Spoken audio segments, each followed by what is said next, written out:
இப்போது புதிய அறிமுகம் ஆச்சி ஹோட்டல் சாம்பார் மற்றும் ஆச்சி இடிச்ச சாம்பார் 50 கிராம் ரூபாய் 20 மட்டுமே. நான் ஆசிரியர்களால் உருவாக்கப்பட்டவன். ஒரு மனிதன் ஏன் குற்றங்கள் செய்யறான்? சில சமுதாயங்களில் குற்றங்கள் அதிகமாக இருக்கு, சிலது கம்மியா இருக்கு. இப்போ பாருங்களேன், இப்போ அரேபியன் கண்ட்ரீஸ்ல எல்லாம் பயங்கர கடுமையான தண்டனை.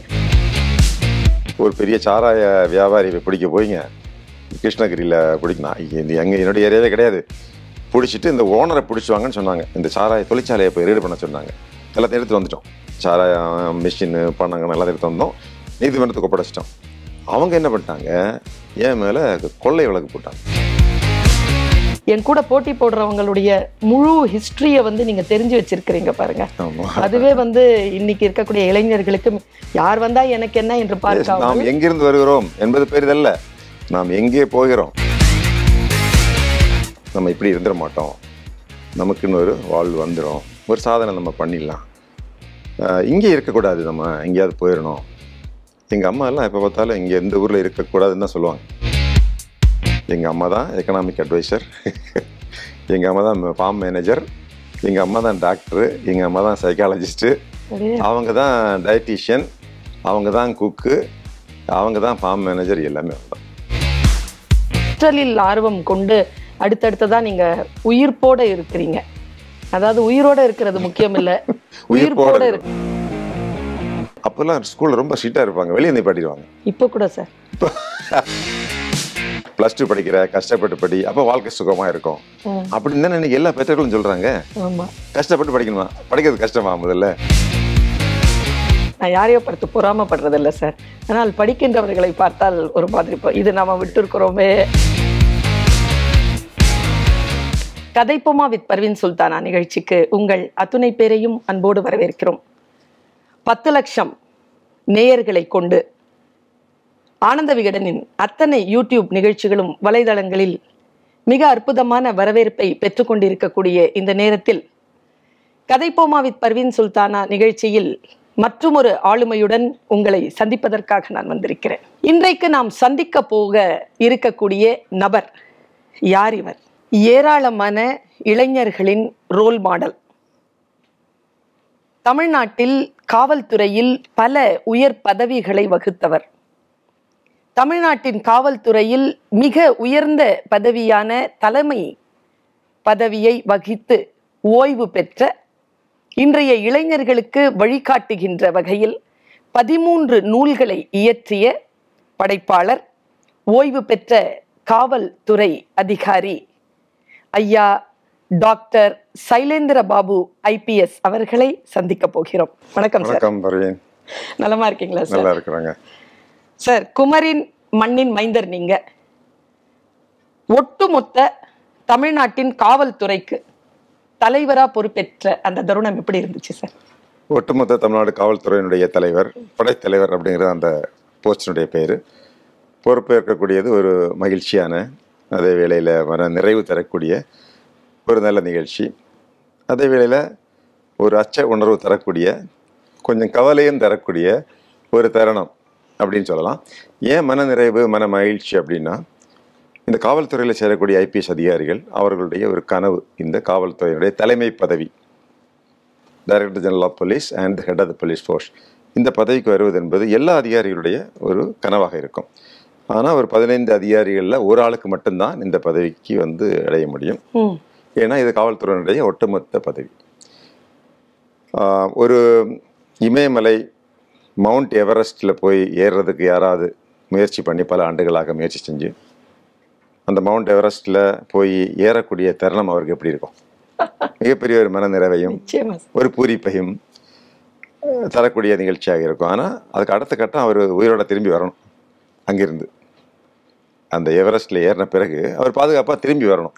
நிறைய பேர் ஏறின பிறகு திரும்பி வரும்போது அவலாஞ்சி அது போன்ற இதில் சிக்கி, பிரச்சனைகளில் சிக்கி அவங்க உயிரோடு திரும்பி வர முடியாத சூழ்நிலை நடந்திருக்குது. ஸோ அது போன்ற ஒரு கன்சர்ன், ஒரு கவலை இருக்கக்கூடிய ஒரு தருணம் தான் அந்த தருணம். இது இந்த தருணத்தில் ஒரு சிறப்பு அம்சம் என்ன அப்படின்னா, என்னோட போட்டியிட்ட அதிகாரிகள் யார் அப்படின்னு பார்க்கும்போது அதில் நிறைய அதிகாரிகள் DGP ரேங்கில் நிறைய பேர் இருக்கிறாங்க. தமிழ்நாட்டில் காவல்துறையில் தமிழ்நாடு காவல்துறை என்பது 1,50,000 போலீஸ் அதிகாரிகள், போலீஸ் காவலர்கள், மகளிர் காவலர்கள், ஊர்காவல் படையினர், கிட்டத்தட்ட காவல் நிலையங்களே ஒரு 1600 ரெகுலர் காவல் நிலையங்கள், அது இல்லாமல் ஒரு 1000 காவல் நிலையங்கள், 2000 காவல் நிலையங்களை கொண்ட 8 கோடி மக்களுடைய உயிருக்கும் உடம்பைக்கும் பாதுகாப்பு தரக்கூடிய ஒரு மிக முக்கியமான பொறுப்பு தான் இது. நிச்சயமா ஒரு பதவின்னு சொல்கிறத விட இது ஒரு மிக முக்கியமான பொறுப்பு. அப்போ இந்த போட்டியில் இதில் யார் யார் போட்டி அப்படின்னு பார்க்கும்போது நிறைய பேர் இருக்கிறாங்க. அதில் ஜூனியர் ரேங்கில் டாக்டர் கந்தசாமின்னு சொல்லியிருக்கிறாரு. அவர் வந்து ஐஐடியில் படித்தவர். நான் ஐஐடியில் ஒன்றும் படிக்கல. சுனில் குமார் சிங்னு இருக்கார். சுனில் குமார் ஒரு அதிகாரி இருக்கார். அவருக்கு அப்பா யாருன்னா, அவருக்கு அப்பா உத்தரப்பிரதேசில் டிஜிபி ரிட்டையர்டு. அவருக்கு அப்பாவே DGP, head of the police force Uttar Pradesh. சரி, அந்த மாதிரி ஒரு குடும்ப சூழ்நிலையிலிருந்து அவர் வர்றாரு. கடைசியாக 3 பேர்கள் வந்தது. இது மத்திய அரசாங்கத்தினுடைய யூபிஎஸ்சி. அவங்க வந்து 3 அதிகாரிகள் மட்டும்தான் அப்படிங்கிற லிஸ்ட் கொடுக்குறாங்க. அதில் என்னுடைய பேர் இருக்கு, கரண் சிங்கா அப்படிங்கிற ஒரு அதிகாரிக்கு பேர் இருக்கு, இப்போது டெல்லியில் கமிஷனராக இருக்கிற சஞ்சய் அரோடா அப்படிங்கிற 3 பேர் இருக்கு. 3 பேரில் ஒரு ஆளுக்கு கிடைக்கும். இதில் இந்த கரண் சிங்கா அப்படிங்கிற அதிகாரி யாருன்னா, அவங்க அப்பாவும் உத்தரப்பிரதேசில் சீஃப் செக்ரட்டரி. அப்போ எந்த மாதிரி இடத்துல அவங்க வர்றாங்க பாருங்க. சரி, அவங்க அப்பா சீஃப் செக்ரட்டரி மட்டும் கிடையாதுங்க, அவருக்கு அப்பா ஐஏஎஸ் வாங்குறதுக்கு முன்னாடி மிலிட்டரியில் அதிகாரி. அவர் கமிஷன்ட் ஆஃபீஸர் இந்த இந்தியன் ஆர்மி. அவர் இந்தியன் ஆர்மியில் அவருக்கு என்ன பண்ணினா, கவர்னர் ஜெனரல், இந்திய நாட்டினுடைய கவர்னர் ஜெனரல் லார்ட் மவுண்ட் பேட்டனுடைய ஏடிசி. ஏடிசின்னு சொல்லக்கூடியவங்க அந்த இந்தியாவிலேயே மிக உயர்ந்த பதவி, கவர்னர் ஜெனரல். அதுக்கு மேலே பதவியே கிடையாது. லார்ட் மவுண்ட் பேட்டனுடைய மெய்காப்பாளர் யாருன்னா கரண் சிங், அவங்க அப்பா. ஸோ இந்த அளவுக்கு ஒரு உயர்ந்த சிச்சுவேஷன்லேருந்து வரக்கூடியவங்க தான் நம்மளோட போட்டி. எங்கள் அப்பா யாருன்னா, அவர் இராணுவத்தில் கப்பற்படையில் அடிமட்ட ஊழியர், செயலர், நம்ம போலீஸ் கான்ஸ்டபிள்னு சொல்லலாம், மிலிட்டரியில் சிப்பாயின்னு சொல்லலாம். ஸோ ஒரு சிப்பாய்க்கு மகனுக்கும் ஒரு மிலிட்டரி இராணுவ அதிகாரி சீஃப் செக்ரட்டரிக்கு மகனுக்கு தான் போட்டி. அந்த போட்டியில் நமக்கு கிடச்சிருக்குது அப்படிங்கிறது தான் அது ஒரு மகிழ்ச்சி, இன்னும் இரட்டிப்பு மகிழ்ச்சியான நிகழ்ச்சி. அந்த சூழ்நிலையில் அந்த வாய்ப்பை நமக்கு தந்திருக்கக்கூடியது தமிழ்நாடு முதலமைச்சர் அவர்கள், மாண்புமிகு தமிழ்நாடு முதலமைச்சர் திரு M.K. ஸ்டாலின் அவர்கள் அந்த மிகப்பெரிய வாய்ப்பை எனக்கு கொடுத்துருந்தாரு. அதனால தான் அந்த ஐபிஎஸ் இந்த டிஜிபி பதவி வந்ததும் பத்திரிகையில் கேட்டாங்க, நீங்கள் கேட்ட மாதிரி தான் எப்படி நீங்கள் ஃபீல் பண்ணுறீங்க அப்படின்னு கேட்டாங்க. நான் சொன்னேன், இந்த மாதிரி ஒரு காவல்துறை, தமிழ்நாடு காவல்துறை என்பது பாரம்பரியம் மிக்க ஒரு காவல்துறை. நீங்கள் கேட்டீங்க அந்த மாதிரி என்ன மாதிரி ஃபீல் பண்ணீங்க, டிஜிபி ஆகும்போது எப்படி ஃபீல் பண்ணீங்க அப்படின்னா, இன்றைக்கி இந்தியாவிலே மிக வேகமாக வளரக்கூடிய ஒரு மாநிலம் தமிழ்நாடு. மிக அதிகமான மக்கள் தொகை இருக்கக்கூடிய மாநிலம் தமிழ்நாடு. பெரிய பாரம்பரியம் உள்ள மாநிலம் தமிழ்நாடு. பெரிய மாநிலம் ஏன் சொல்கிறேன்னா, இப்போ என்னுடைய பேட்ச்மேட்ஸ் எல்லாம் மணிப்பூரில் டிஜிபியாக இருக்காங்க. அங்கே மொத்தம் மக்கள் தொகையே 30 லட்சம் தான். பாண்டிச்சேரிக்கும் ஒரு டிஜிபி இருக்காரு. அதே மாதிரி சின்ன சின்ன நம்ம சென்னைக்கு அளவு கூட இருக்காது ஒரு மாநிலம், மதுரைக்கு அளவு கூட இருக்காது, அங்கேயும் அவங்க டிஜிபி தான். ஆனால் ஒட்டுமொத்த தமிழ்நாடு என்பது 8 கோடி மக்கள், பெரிய ஒரு தேசிய இனம், ஒரு நிலப்பரப்பு, பெரிய ஒரு பாரம்பரியத்துக்கு சொந்தமான ஒரு நாட்டில் இந்த காவல்துறையினுடைய தலைமை என்பது இந்த சுதந்திரம் வாங்கினதுக்கு பிறகு 30வது தலைமை பொறுப்பில் இருக்கக்கூடிய அந்த பதவி என்பது எனக்கு இது வந்து ஒரு பெரிய பெருமையாக இருக்கிறது. இந்த துறையில் தான் 36 வருஷம் வேலை பார்த்துருக்குறேன். இந்த அபூர்வ சந்தர்ப்பத்தை எனக்கு தந்த, யாருக்கு வேணாலும் கொடுத்துருக்கலாமே. இன்னொன்று பார்த்தீங்கன்னா, எனக்கு வந்து எங்கள் குடும்பத்தில் யாரும் அரசியலையும் கிடையாது, எந்த பதவியிலையும் கிடையாது. போலீஸே நான் தான் எங்கள் குடும்பத்தில் முதல் போலீஸ். எங்களுக்கு எந்த விதமான தொடர்புகளும் ஒன்றும் கிடையாது. ஆனால் அப்படிப்பட்ட எனக்கே இந்த ஒரு பதவியை வழங்கி இருக்கக்கூடிய மாண்புமிகு முதலமைச்சர் அவர்களுக்கு முதல்ல நான் நன்றியை தெரிவித்துக் கொள்கிறேன் அப்படின்னு நான் சொன்னேன். பிறகு நம்முடைய ப்ரையாரிட்டிஸ் என்னென்ன, காவல்துறையில் நம்ம என்ன செய்ய போகிறோம் இல்லைங்களா? எடுத்துக்காட்டாக சட்டம் ஒழுங்கு சிறப்பாக இருக்கணும், குற்றங்கள் குறைக்கப்பட வேண்டும், வாகன விபத்துகள் குறைக்கப்பட வேண்டும். எல்லாத்துக்கும் மேலே நான் சொன்னது என்னென்னா, பொதுமக்கள், காவல் நிலையங்களுக்கு வரக்கூடிய பொதுமக்களுக்கு ஒரு நியாயம் கிடைக்கணும். அதுக்காக நம்ம இங்கே உட்காந்துருக்கோம். இந்த பெரிய பில்டிங்கு, இந்த காரு, இந்த ஏர் கண்டிஷனிங்கு எல்லாமே எதுக்கு? இதெல்லாம் ஒரு வருஷத்துல பண்ணிட முடியுமா சார்? அது மிகப்பெரிய கேள்வி. ஆனால் நம்மளால முடிஞ்சு நம்ம என்ன செய்ய போகிறோம், ஒரு செயல் திட்டம் இருக்கணும் இல்லைங்களா?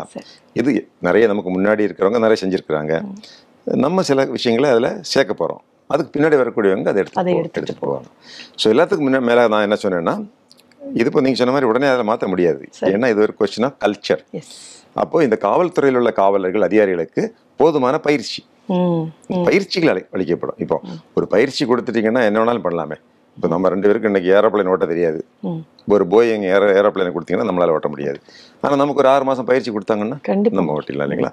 ஸோ அது போன்ற பயிற்சி தரப்படும் அப்படின்னு சொல்லி நான் முடித்தேன். ஸோ ஒட்டுமொத்த காவல்துறையினுடைய தலைமை பதவிக்கு வருவது என்பது இது ஒரு பதவி அல்ல, இது ஒரு பொறுப்பு. இந்த பொறுப்பில் இருக்கும்போது இது வந்து ஒரு பெருமைக்குரிய ஒரு இடம். நிறைய புதுமைகளை நம்ம புகுத்த முடியும்.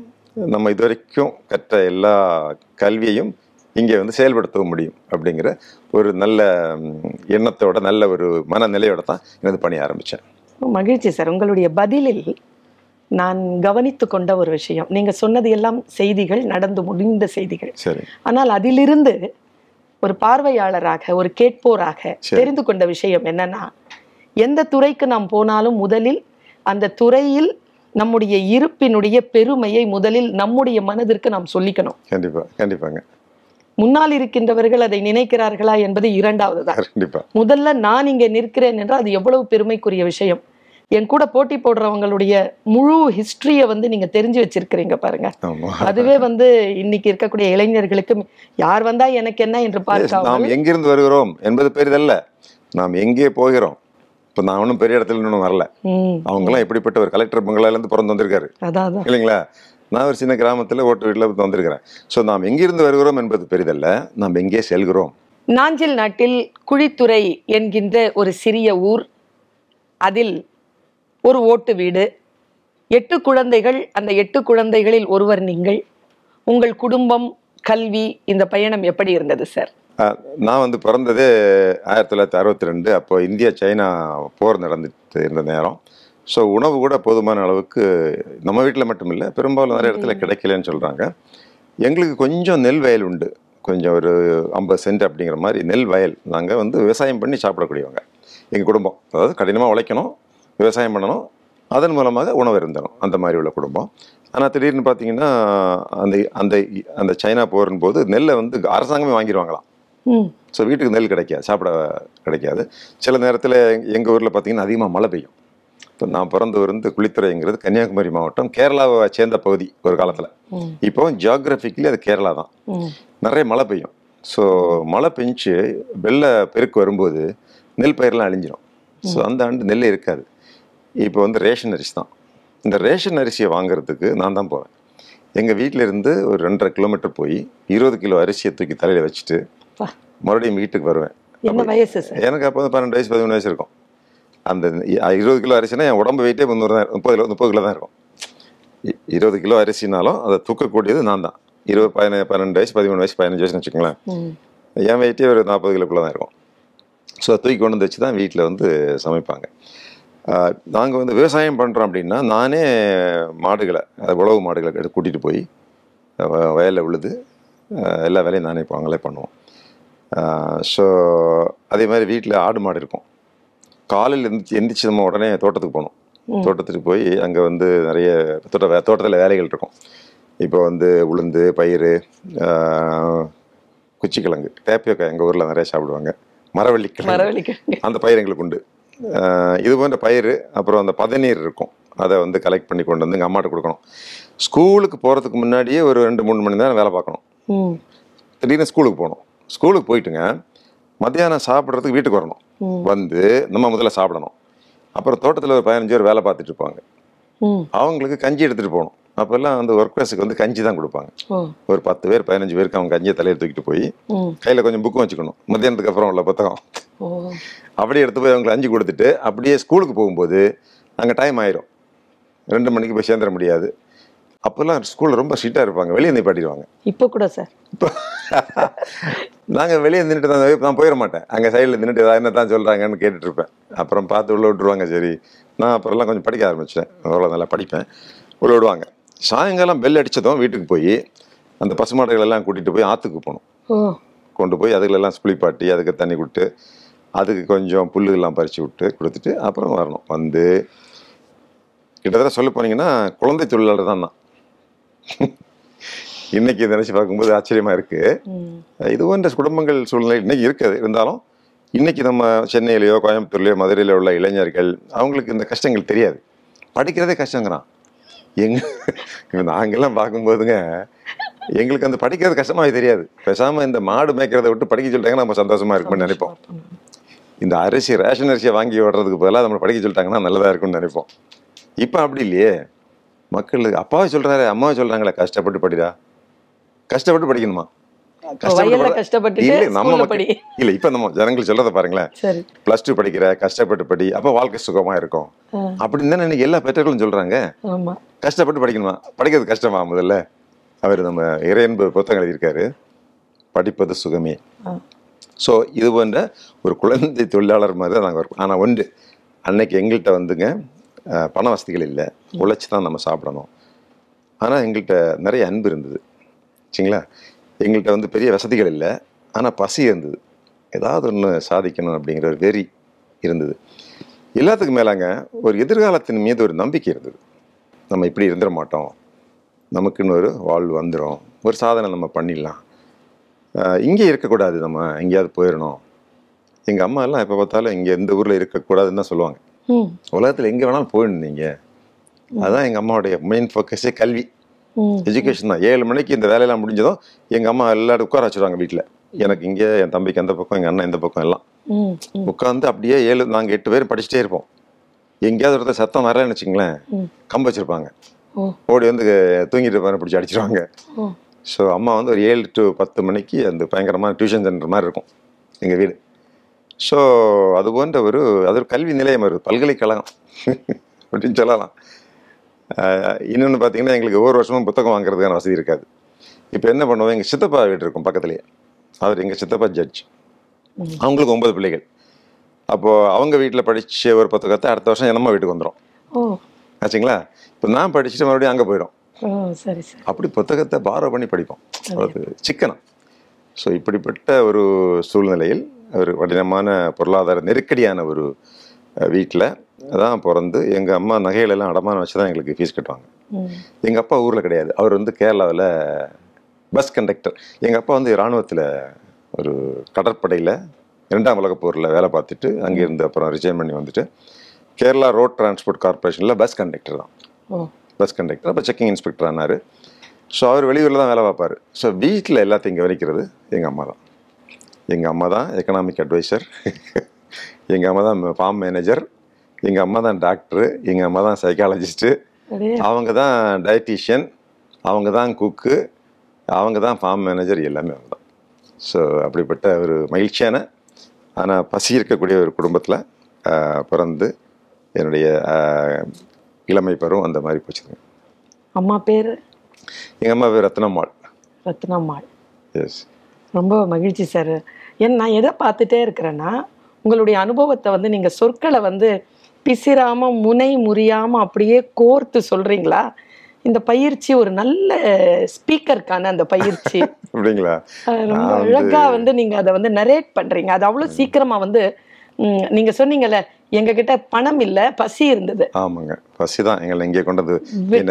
ஊர்ல இருந்து ஆமாங்க 700 கிலோமீட்டர் தாண்டி சென்னைக்கு வந்திருக்கேன்னு அந்த பசியால தான் இங்க வந்திருக்கேன். வேளாண்மை துறையில் முதுகலை பட்டம், கிரிமினாலஜியில முனைவர் பட்டம், பொது சட்ட படிப்பு, மக்கள் தொகை கல்வி, மனிதவள நிர்வாக படிப்பு, இப்படி தொடர்ந்து கல்வியிலேயே நிறைய காலத்தை செலவழித்திருக்கிறீர்கள்.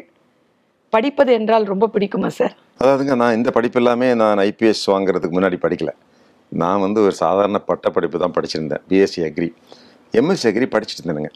MSc அக்ரி வந்து கோயம்புத்தூர் வேளாண்மை பல்கலைக்கழகத்தில் படிச்சுட்டு இருந்தேன். எனக்கு ஃபர்ஸ்ட் இயர் படிக்கும்போது எனக்கு வங்கியில் வேலை கிடச்சிது. ஸோ இந்தியன் ஓவர்சீஸ் வங்கி. ஸோ நான் என்ன பண்ணேன், நேராக போய் அந்த வங்கியில் சேர்ந்துட்டேன். ஏன்னா அப்போது என்னென்னா என்னுடைய MSc முடியலை. ஏன் சேர்ந்தேன்னா, எங்கள் வீட்டில் வந்து பொருளாதார இது நெருக்கடி. எங்கள் அப்பாவுக்கு வந்து ஒரு 300 ரூபா தான் வருமானமே மொத்தம். எங்கள் அப்பாவுடைய பென்ஷன் வந்து ஒரு 300 ரூபா தான். அப்போ இந்த பேங்க் வேலை என்பது 3000 ரூபா சம்பளம் எனக்கு. அப்போ நான் வந்து MSc படிக்கிறதா இல்லை வேலைக்கு போகிறதான்னு பார்க்கும்போது, எங்கள் அப்பா அம்மா எல்லா தரப்புலேயும் வேலைக்கு போகிறது தான் நல்லா இருக்கும், வீட்டு சூழ்நிலை உனக்கு தெரியும் இல்லையா அப்படின்னு சொன்னபோது, நான் MSc அக்ரி விட்டுட்டு நான் போய் நேராக இந்தியன் ஓவர்சீஸ் வங்கி சென்னை ஜாயின் பண்ணிட்டேன். டிகிரி முடியலைங்க. இங்கே இது என்ன போஸ்டாங்கன்னா கேரளாவில் உள்ள ஒரு ஊரில் போஸ்டிங் கொடுத்தாங்க. அது ஒரு பாலோடுங்கிற ஊர்.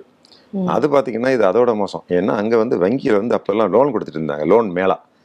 ஜனார்தனன் பூஜாரின்னு சொல்லி ஒரு ஃபைனான்ஸ் மினிஸ்டர் IRDPயில் வந்து ஒவ்வொரு வங்கிகளும் ஏழைகளுக்கு லோன் கொடுங்க அப்படின்னு சொல்லிட்டாங்க. ஸோ அந்த லோன் கொடுக்கக்கூடிய அதிகாரி தான் நான். அங்கே வந்து அந்த லோன் கொடுக்குற ஃபீல்டு ஆஃபீஸர் கிடையாது. நான் ஒரே ஆள் தான். 3 பேங்குங்க, பாலோடு, பரதனூர், கல்லரா. கல்லரானா நம்ம சினிமா நடிகை ராதா அம்பிகாவுடைய சொந்த ஊர் தான் அந்த கல்லரா. அங்கே போகும்போது சொல்லுவாங்க, அதனால ஞாபகம் இருக்கும். ஸோ எங்களுக்கு வங்கியில் வந்து அவங்களுக்கு அக்கௌண்ட் உண்டு.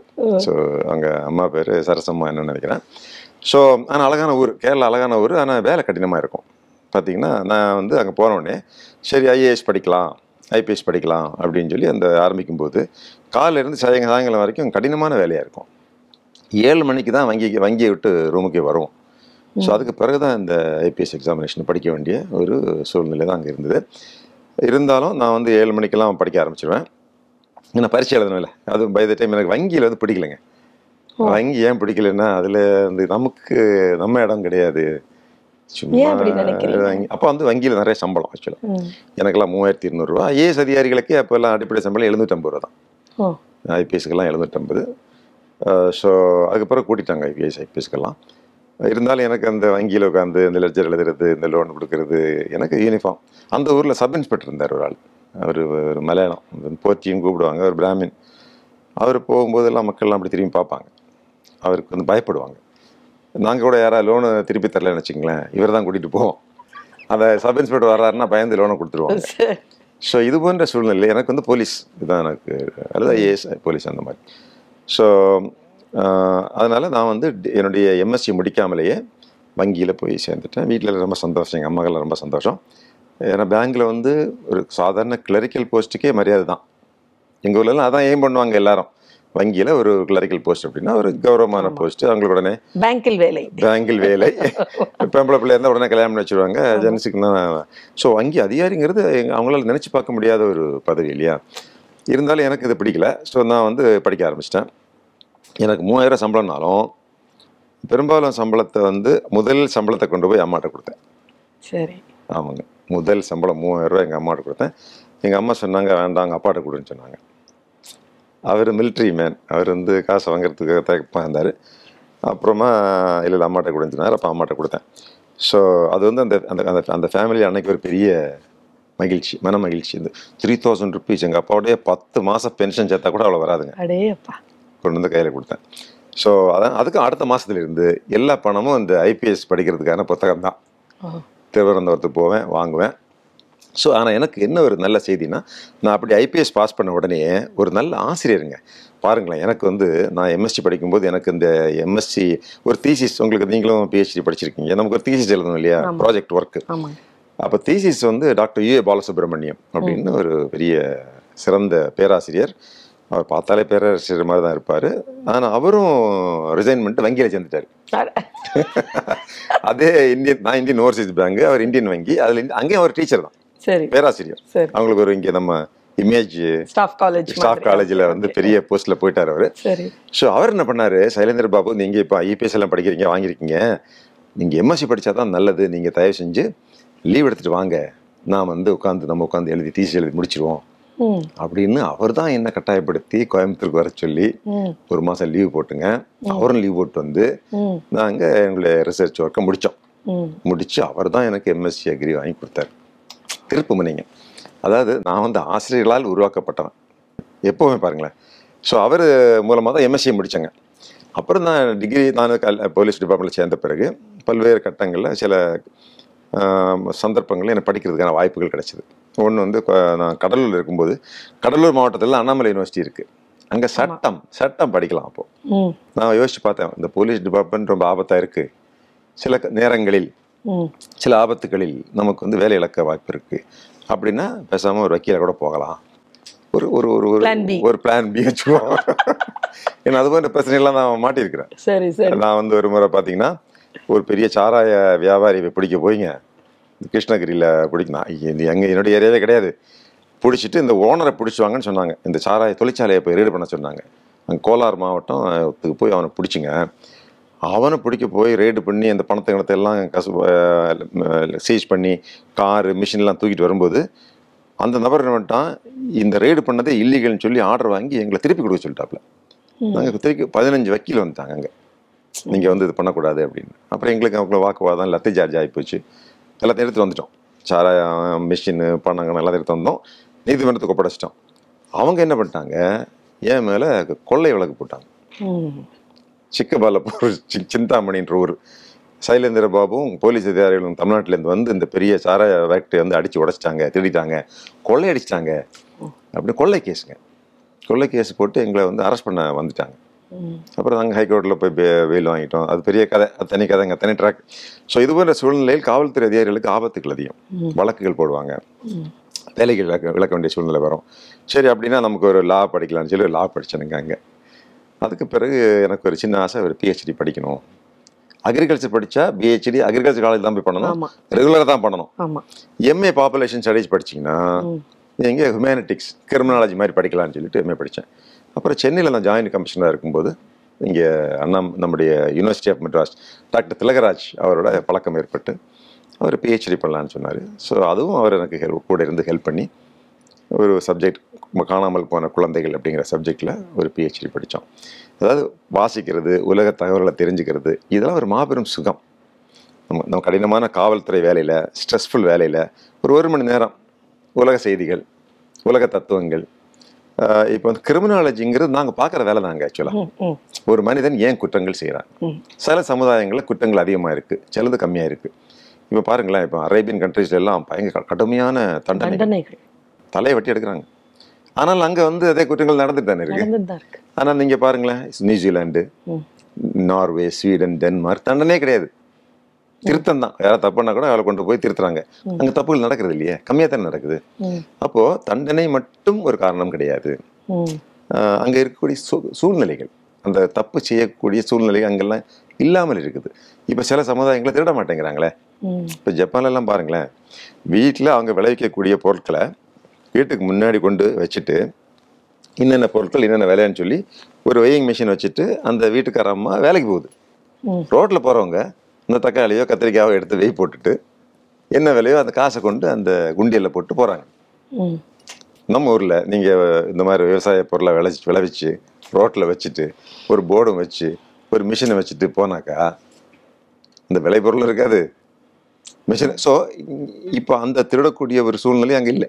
ஸோ அதுபோல் அந்த கிரிமினாலஜிங்கிற சப்ஜெக்டே நம்ம காவல்துறையில் ப்ராக்டிக்கலாக நம்ம அதை பார்க்குறோம், தியரட்டிக்கலாக அறிவியல் பூர்வமாக இதை வாசிக்கிற ஒரு ஆர்வம் வந்தது. ஸோ கிரிமினாலஜிங்கிற புத்தகத்தை படித்தேன், அதன் மூலமாக அந்த பிஹெச்டி ரெஜிஸ்டர் பண்ணி அதை முடிச்சிருங்க. ஒரு ஆர்வம் சொல்லலாம், கண்டினியூஸ் லேர்னிங், கற்றலில் ஆர்வம் கொண்டு அடுத்தடுத்ததான் நீங்க உயிர்ப்போட இருக்கிறீங்க. அதாவது உயிரோட இருக்கிறது முக்கியம் இல்ல, உயிர்ப்போட இருக்கிறது இல்லையா?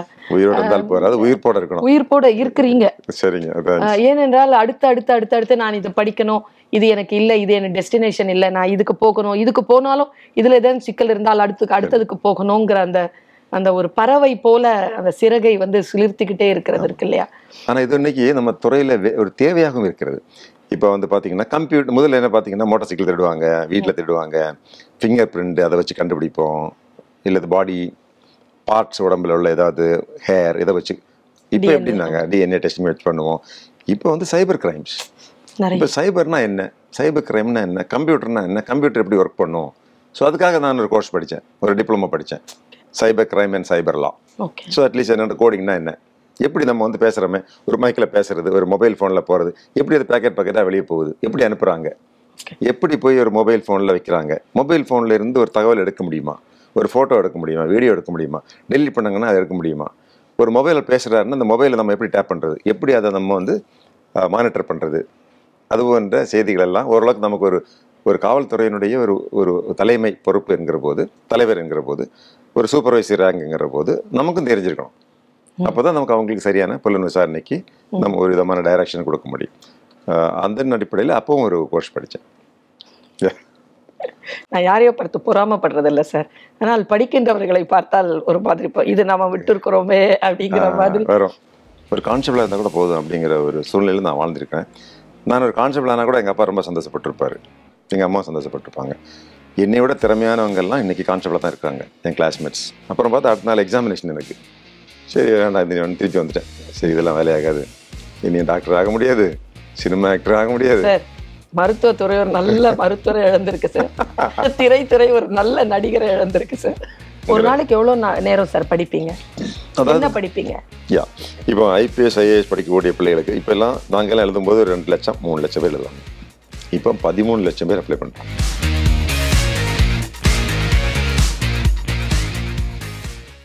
இப்போது புதிய அறிமுகம் ஆச்சி ஹோட்டல் சாம்பார் மற்றும் ஆச்சி இடிச்ச சாம்பார் 50 கிராம் ரூபாய் 20 மட்டுமே.